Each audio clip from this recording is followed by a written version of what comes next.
Lord, hallelujah. We are in prayer, Lord God, hallelujah. Itong aming special prayer request, Lord God, hallelujah sa iyo, Panginoong Diyos. Umagang ito ang magiging operation, O Lord, hallelujah, ng iyong anak, ng aming kamag-anak, ng aming pamangkin, O Lord, let the boy okay.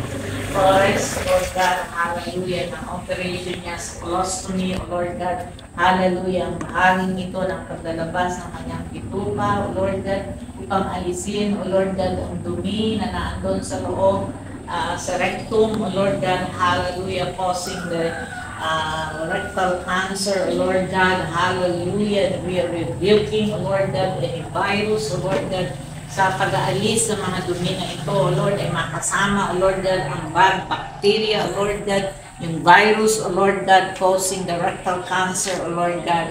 At we are rebuking, O Lord God, in your name, Lord Jesus, kung paano ang templo na ito, Lord God, ay patuloy mong bibigyan ng proteksyon, ibibigay mo ang grace, O Lord, ng iyong awa, O Lord God, habag, O Lord God, sa buhay niya, O Lord God, na magkaroon ng success, O Lord God, sa bahagi ng doktor, sa bahagi ng lahat ng gagamitin sa operasyon, O Lord God, even in the finances, O Lord God, hallelujah, pagkaloob nga po, O Lord God, sa kanyang buhay na ito, O Lord God, andun pa ang kanyang kabataan, O Lord God, at sa buhay ni May, O Lord God, na hindi pa nagkakaasawa, O Lord God, hallelujah, patuloy nga pong bigyan siya ng kalakasan at sa iyong kalooban, O Lord, sa kanyang paggaling, magkaroon ng asawa, magkaroon ng anak, to have the fulfillment in life, O Lord God, sapagkat ito ang fulfillment, ito ang buong kwento ng isang tao.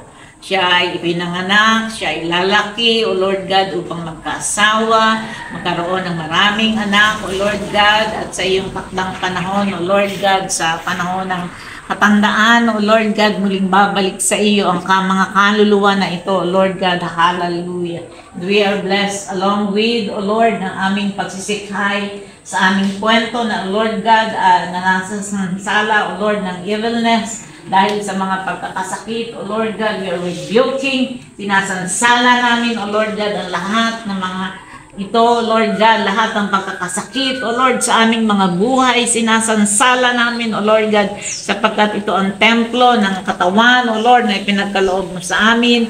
Naniniwala kami, O Lord God, na sa iyong kapangyarihan, patuloy mong ibibigay, O Lord, ang covering, ang kalakasan ng aming mga physical na katawan, higit sa lahat ng aming spiritual covering, O Lord God. Dito kami humuhugot ng lakas. This is our inner peace. This is our inner strength, O Lord God. Ang malakas ang aming espiritu, O Lord God, hallelujah, by your stripe, O Lord God, sa iyong kapangyarihan, O Diyos, patuloy kaming nandun ang kalakasan. Patuloy namin ipagkakaloob sa iyo, O Lord God, ang aming oras, ang aming panahon, git sa lahat ang aming pananalangin katulad nito, Lord God, because we believe by faith, O Lord God, hindi lang ito kwento, kundi ito ay realidad ng aming buhay, O Lord God, na ninanais mo kaming lumapit sa iyo, sumamba sa pamamagitan ng pananalangin.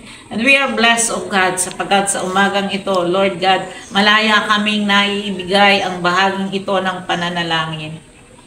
Malaya kami, O Lord God, at sa aming paglapit, we have this joy in our hearts, O Lord God.